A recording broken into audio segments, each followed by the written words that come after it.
His name was James Carter. And for 3 years, he slept under a bridge. It wasn't always like that. He had a job once, a small apartment, a woman he loved, a life that felt almost normal. Then one Tuesday, his company shut down. No warning, no severance, just a letter. "We regret to inform you." He read it twice, then put it in his pocket and never took it out again. Within 4 months, savings gone, apartment gone. The woman, she tried to stay, she really did.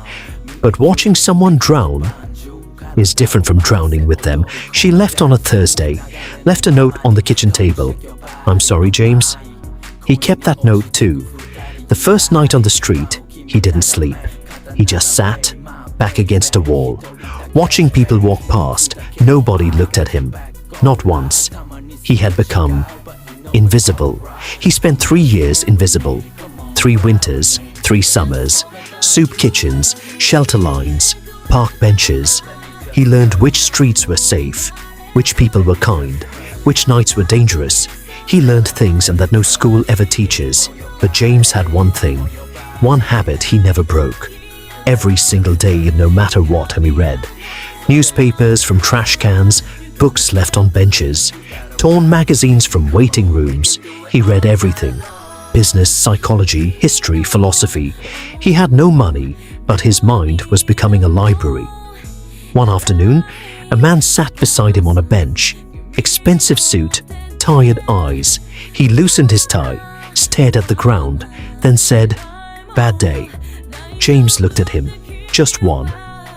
The man laughed. First real laugh in weeks, James could tell. They talked for 2 hours. The man's name was Richard. He ran a small marketing company, struggling, losing clients, couldn't figure out why.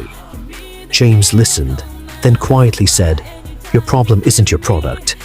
It's your story." People don't buy products. They buy the feeling a product gives them. You're selling features. Sell transformation. Richard stared at him. "How do you know this?" James smiled. "I've had a lot of time to read." Richard came back the next day, and the day after. They kept talking. James kept giving ideas, raw, unfiltered, real. After 2 weeks, Richard made an offer. "Come work with me." James looked down at his clothes. "Like this?" Richard shook his head. "Like you." James started the next Monday.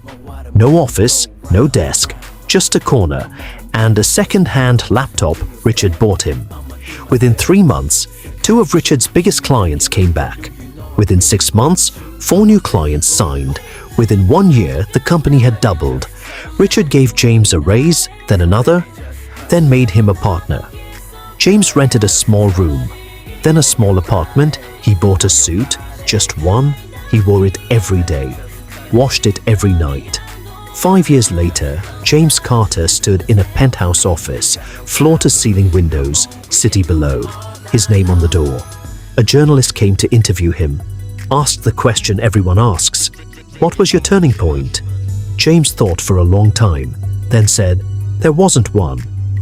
There were 1,000 small ones. Every book I read under a streetlight. Every morning I chose to get up. Every conversation I had.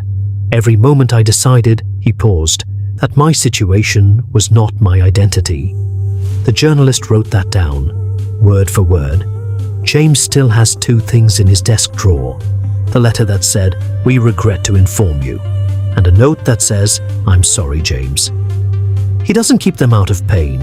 He keeps them as proof. Proof that the hardest chapters can become the most important ones. Somewhere tonight, someone is sleeping under a bridge, feeling invisible, feeling finished, feeling like the story is over. It isn't. The ground is just a different starting point, not an ending, never an ending.